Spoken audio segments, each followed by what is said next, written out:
दोहा। निज दल बिकल देखी कटी कसी निशिंद धनु हाथ, लक्ष्मण चले क्रोध होई नाय राम पद माथ। 82। अपनी सेना को व्याकुल देखकर कमर में तरकस कसकर और हाथ में धनुष लेकर श्री रघुनाथ जी के चरणों पर मस्तक नवाकर लक्ष्मण जी क्रोधित होकर चले। 82। चौपाए। रेख हल्का मारसी कपि भालू, मोही बिलो को तोड़ मैं कालू। खोजत रहे तो ही सुधाती, आजो निपाती जुड़ावो छाती। 1। लक्ष्मण जी ने पास जाकर कहा, अरे दुष्ट वानर, भालुओं को क्या मार रहा है? मुझे देख, मैं तेरा काल हूँ। रावण ने कहा, अरे मेरे पुत्र के घातक, मैं तुझी को ढूंढ रहा था।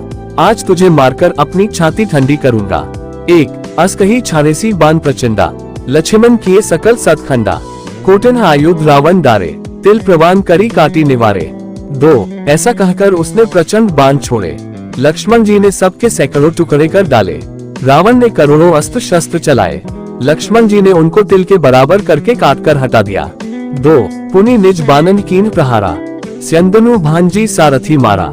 सत सत्सर मारे 10 भाला, गिरी श्रृंगन जनु प्रबिसी ब्याला। 3।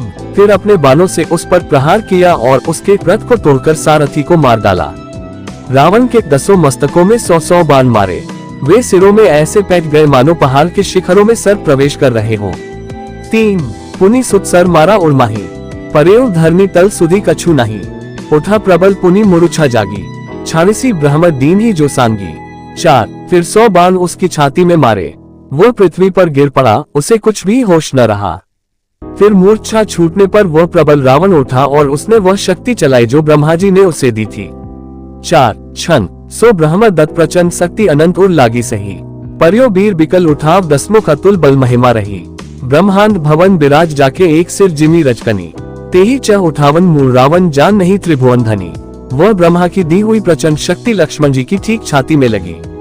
वीर लक्ष्मण जी व्याकुल होकर गिर पड़े। तब रावण उन्हें उठाने लगा, पर उसके अतुलित बल की महिमा यूं ही रह गई, व्यर्थ हो गई, वह उन्हें उठा न सका। जिनके एक ही सिर पर ब्रह्मांड रूपी भवन धूल के एक कण के समान विराजता है, उन्हें मूर्ख रावण उठाना चाहता है। वह तीनों भुवनों के स्वामी लक्ष्मण जी को नहीं जानता। दोहा। देखी पवन सुत धायो बोलत बचन कठोर, आवत कपिहि हन्यो तेहि मुष्टि प्रहार प्रघोर। 83। ये देखकर पवन पुत्र हनुमान जी कठोर वचन बोलते हुए दौड़े। हनुमान जी के आते ही रावण ने उन पर अत्यंत भयंकर घूंसे का प्रहार किया। 83। चौपाए। जानू टेकी कपि भूमि न गिरा, उठा संभारी बहुत रिस भरा। मुठिका एक ताही कपि मारा, परेव सैल जनु वज्र प्रहारा। 1। हनुमान जी घुटने टेक कर रह गए, पृथ्वी पर गिरे नहीं और फिर क्रोध से भरे हुए संभल कर उठे। हनुमान जी ने रावण को एक घूंसा मारा, वह ऐसा गिर पड़ा जैसे वज्र की मार से पर्वत गिरा हो।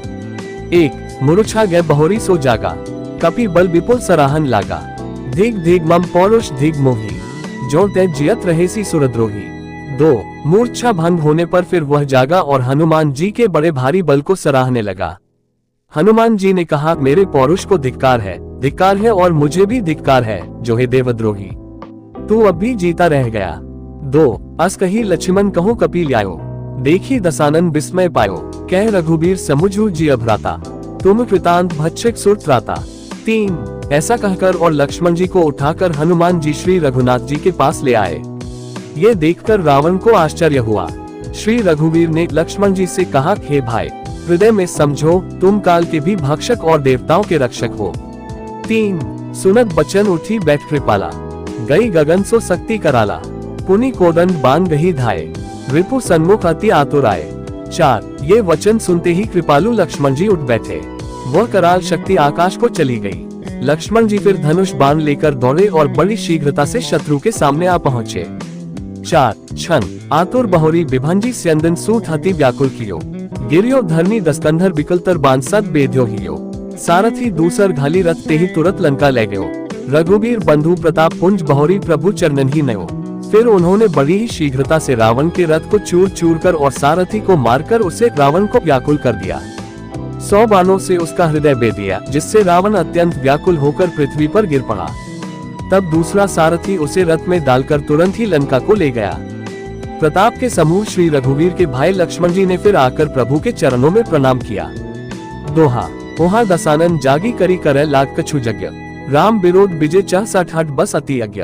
84। वहाँ लंका में रावण मूर्छा से जागकर कुछ यज्ञ करने लगा। वह मूर्ख और अत्यंत अज्ञानी हठवश श्री रघुनाथ जी से विरोध करके विजय चाहता है। 84 चौपाए यहाँ विभीषण सब सुधी पाए, सपदी जाय रघुपति ही सुनाए, नाथ करी रावण एक जागा, सिद्ध भी नहीं मरी ही अभागा। 1 यहाँ विभीषण जी ने सब खबर पाए और तुरंत जाकर श्री रघुनाथ जी को कह सुनाए कि हे नाथ, रावण एक यज्ञ कर रहा है, उसके सिद्ध होने पर वह अभागा सहज ही नहीं मरेगा। 1 पठवहु नाथ बेगी भट बंद, करही विधा साव दस्कंधर, प्रात होत प्रभु सुभट पठाए, हनुमदादि अंगद सब धाये। 2 हे नाथ, तुरंत वानर योद्धाओं को भेजिए जो यज्ञ का विध्वंस करें, जिससे रावण युद्ध में आवे। प्रातः काल होते ही प्रभु ने वीर योद्धाओं को भेजा, हनुमान और अंगद आदि सब प्रधान वीर दौड़े। 2 कौतुक कूदी चढ़े कपिलन का, पैठे रावण भवन असन का, यज्ञ करत जब ही सो देखा, सकल कपिन भाग क्रोध विशेषा। 3 वानर खेल से ही कूदकर लंका पर जा चढ़े और निर्भय होकर रावण के महल में जा घुसे। ज्यों ही उसको यज्ञ करते देखा, त्यों ही सब वानरों को बहुत क्रोध हुआ। 3 रन ते निल्स भाजी ग्रह आवा, यहाँ आया बक ध्यान लगावा, अस कही अंगद मारा लाता, चितव न सट स्वारथ मन राता। 4 उन्होंने कहा, अरे ओ निर्लज, रणभूमि से घर भाग आया और यहाँ आकर बगुले का सा ध्यान लगाकर बैठा है।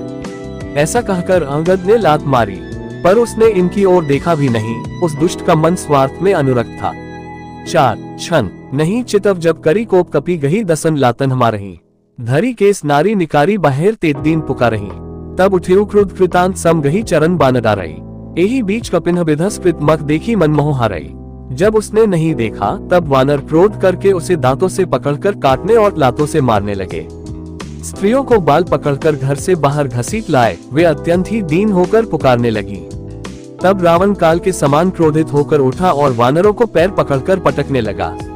इसी बीच में वानरों ने यज्ञ विध्वंस कर डाला। ये देखकर वह मन में हारने लगा, निराश होने लगा।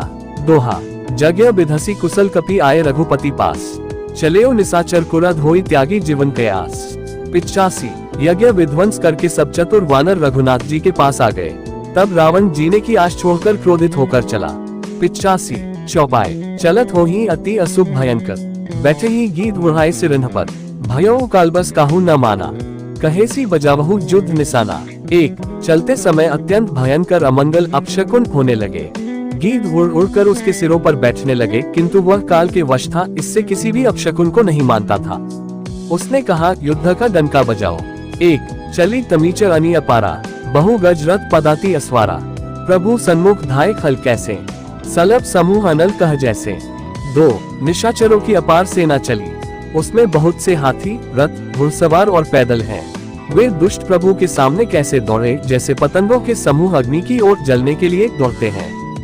2 यहाँ देवतन हस्तुति कीन ही, दारुण विपति हम ही यही दीन ही, अब जनी राम खिलावहु यही, अतिशय दुखित होती वैदेही।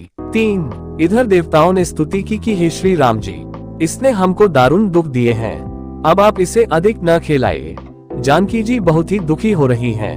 3 दोहा देव बचन सुनी प्रभु मुस्काना, उठी रघुबीर सुधारे बाना, जटा जूट दृढ़ बांधे माथे, सोही सुमन बीच बिच गाथे। 4 देवताओं के वचन सुनकर प्रभु मुस्कुराए, फिर श्री रघुवीर ने उठकर बाण सुधारे, मस्तक पर जटाओं के जुड़े को कसकर बांधे हुए हैं, उसके बीच बीच में पुष्प गूंथते हुए शोभित हो रहे हैं। 4 अरुण नयन बारित तनु श्यामा, अखिल लोक लोचनाभिरामा, कटितक परिक कस्यो निशिंगा, कर कोदंड कठिन सारंगा। 5 लाल नेत्र और मेघ के समान श्याम शरीर वाले और संपूर्ण लोकों के नेत्रों को आनंद देने वाले हैं। प्रभु ने कमर में फेंटा तथा तरकस कस लिया और हाथ में कठोर शार्गर धनुष ले लिया। 5 क्षण सारंग कर सुंदर निशिंग सिली मुखाकर कटी कस्यो, भुजदन पीन मनोहरायत और धरासुर पदलस्यो, कह दास तुलसी जबही प्रभु सर चाप कर फेरन लगे, ब्रह्मांड दिगगज कमट ही मही सिंधु भूधर डगमगे। प्रभु ने हाथ में शार्गर धनुष लेकर कमर में बालों की खान अक्षय सुंदर तरकस कस लिया। उनके भुजदन पुष्ट है और मनोहर चौड़ी छाती पर ब्राह्मण भृगु जी के चरण का चिन्ह शोभित है। तुलसीदास जी कहते हैं, ज्यों ही प्रभु धनुष बाण हाथ में लेकर फिराने लगे, त्यों ही ब्रह्मांड, दिशाओं के हाथी, कच्छप, शेषजी, पृथ्वी, समुद्र और पर्वत सभी डगमगा उठे। दोहा शोभा देखी हर्षी सुर बर्षी सुमन अपार, जय जय जय करुणानिधि छवि बल गुण आगार। 86 भगवान की शोभा देखकर देवता हर्षित होकर फूलों की अपार वर्षा करने लगे और शोभा, शक्ति और गुणों के धाम करुणानिधान प्रभु की जय हो, जय हो, जय हो ऐसा पुकारने लगे। 86 चौपाए। एही बीच निशाचर अनी, कसम साथ आए अति घनी, देखी चले सन्मुख कपि भट्टा, प्रलय काल के जनु घन घट्टा। एक, इसी बीच में निशाचरों की अत्यंत घनी सेना कसमसाती हुई आपस में टकराती हुई आई। उसे देखकर वानर योद्धा इस प्रकार उसके सामने चले जैसे प्रलयकाल के बादलों के समूह हो। एक, बहु कृपान तरवारी चमकी, जनु दह दिसी दामिनी दमकी, गजरथ तुरक चिकार कठोरा, गर्जही मनु बलाहक घोरा। 2, बहुत से कृपाल और तलवारें चमक रही हैं, मानो दसों दिशाओं में बिजलियां चमक रही हो। हाथी, रथ और घोड़ों का कठोर चिन्हार ऐसा लगता है मानो बादल भयंकर गर्जन कर रहे हो। 2, कपि लंगूर विपुल नभ छाए, मनहु इंद्रधनु ओए सुहाए, उठी धूरी मानहु जलधारा, बान बूंद भई वृष्टि अपारा। 3, वानरों की बहुत सी पूंछें आकाश में छाई हुई हैं, वे ऐसी शोभा दे रही हैं मानो सुंदर इंद्रधनुष उदय हुए हो। धूल ऐसी उठ रही है मानो जल की धारा हो, बाण रूपी बूंदों की अपार वृष्टि हुई। 3, दुहो दिसी पर्वत कर ही प्रहारा, वज्रपात जनु बारही बारा, रघुपति कोपी बाण झरी लाए, घायल भई निशिचर समुदाय। 4, दोनों ओर से योद्धा पर्वतों का प्रहार करते हैं, मानो बारंबार वज्रपात हो रहा हो। श्री रघुनाथ जी ने क्रोध करके बाणों की झड़ी लगा दी, जिससे राक्षसों की सेना घायल हो गई। 4, लागत बाण बीर चिक्कर रही, घूमी घूमी जहतह मही परही, स्रवही सैल जनु निर्झर भारी, सोनित सरी कादर भयकारी। 5, बाण लगते ही वीर चीत्कार कर उठते हैं और चक्कर खा खाकर जहां तहां पृथ्वी पर गिर पड़ते हैं। उनके शरीर से ऐसे खून बह रहा है मानो पर्वत के भारी झरनों से जल बह रहा हो। इस प्रकार डरपोकों को भय उत्पन्न करने वाली रुधिर की नदी बह चली। 5, क्षण कादर भयंकर रुधिर सरिता चली परम अपावनी, 2 कुल दल रथ रेत चक्र अबर्त बहती भयावनी, जल जंतु गज पच्चा तुरक खर विविध वाहन को गने, सर शक्ति तोमर सर्प चाप तरंग चर्म कमट घने। डरपोकों को भय उपजाने वाली अत्यंत अपवित्र रक्त की नदी बह चली। दोनों दल उसके दोनों किनारे हैं, रथ रेत है और पहिए भंवर है, वह नदी बहुत भयावनी बह रही है। हाथी, पैदल, घोड़े, गधे तथा अनेकों सवारियां ही, जिनकी गिनती कौन करे, नदी के जल जंतु हैं। बाण, शक्ति और तोमर सर्प हैं, धनुष तरंगे हैं और ढाल बहुत से कछुए हैं। दोहा, वीर पर ही जनु तीर तरु मज्जा बहु बहफेन, कादर देखी डरही तह सुभटन के मन चैन। 87, वीर पृथ्वी पर इस तरह गिर रहे हैं मानो नदी किनारे के वृक्ष ढह रहे हो, बहुत सी मज्जा बह रही है, वही फेन है। डरपोक जहां इसे देखकर डरते हैं, वहां उत्तम योद्धाओं के मन में सुख होता है। 87 चौपाए। मज्जही भूत पिसाच बेताला, प्रमत महा झोटिंग कराला, काक कंक ले भुजा ओढ़ाही, एक ते छीनी एक ले खाही। 1, भूत, पिशाच और बेताल बड़े बड़े झोटों वाले महान भयंकर झोटिंग और प्रमत शिवगण उस नदी में स्नान करते हैं। कोय और चील भुजाएं लेकर उड़ते हैं और एक दूसरे से छीन कर खा जाते हैं। 1 कहीं ऐसी सौंधाए, सठहु तुम्हार दरिद्र न जाए, कहारत भर घायल तट गिरे, जह तह मनहु वर्ध जल परे। 2, एक कोई कहते हैं, अरे मूर्खों, ऐसी सस्ती बहुतायत है, फिर भी तुम्हारी दरिद्रता नहीं जाती। घायल योद्धा तट पर पड़े कराह रहे हैं, मानो जहां तहां अर्धजल वे व्यक्ति जो मरने के समय आधे जल में रखे जाते हैं, पड़े हो। 2, खेची गीध हाथ तट भये, जनु बंसी खेलत चित दय, बहु भट बहही चढ़े खग जाही, जनु नावरी खेल ही सरी माही। 3, गीध हाथे खींच रहे हैं, मानो मछली मार नदी तट पर से चित लगाए हुए ध्यानस्थ होकर बंसी खेल रहे हो, बंसी से मछली पकड़ रहे हो। बहुत से योद्धा बहे जा रहे हैं और पक्षी उन पर चढ़े चले जा रहे हैं, मानो वे नदी में नावरिक नौक क्रीड़ा खेल रहे हो। 3, जोगिनी भारी भारी खप्पर संची, भूति पिसाच बधू नब नंची, भट कपाल करताल बजा वही, चामुंडा नाना विधि गावही। 4, योगिनियां खप्परों में भर भर कर खून जमा कर रही हैं, भूत पिशाचों की स्त्रियां आकाश में नाच रही हैं, चामुंडाएं योद्धाओं की खोपड़ियों का करताल बजा रही हैं और नाना प्रकार से गा रही हैं। 4, जम्बुक निकल कटक कट कटही, खाही हुआ ही अघाही दपटही, कोटिन रुन मुंड बिनु डुल लही, सीस परे मही जय जय बोल लही। 5, गीदड़ों के समूह कटकट शब्द करते हुए मुर्दों को काटते खाते हुआ हुआ करते और पेट भर जाने पर एक दूसरे को डांटते हैं। करोड़ों धड़ बिना सिर के घूम रहे हैं और सिर पृथ्वी पर पड़े जय जय बोल रहे हैं। 5, क्षण बोल रही जो जय जय मुंड रुंड प्रचंड सिर बिनु धावही। खपरन खग अलुज्जी जुझी सुभट भटन रहा वही। बानन निसाचर निकमर्धी राम बल दर्पित भय। संग्राम अंगन सुभट सोवही राम सर निकरन ही है। मुंड कटे सिर जय जय बोल बोलते हैं और प्रचंड रुंड धड़ बिना सिर के दौड़ते हैं। पक्षी खोपड़ियों में उलझ उलझ कर परस्पर लड़े मरते हैं। उत्तम योद्धा दूसरे योद्धाओं को ढहा रहे हैं। श्री रामचंद्र जी बल से दर्पित हुए वानर राक्षसों के झुंडों को मसले डालते हैं। श्री राम जी के बाण समूहों से मरे हुए योद्धा लड़ाई के मैदान में सो रहे हैं।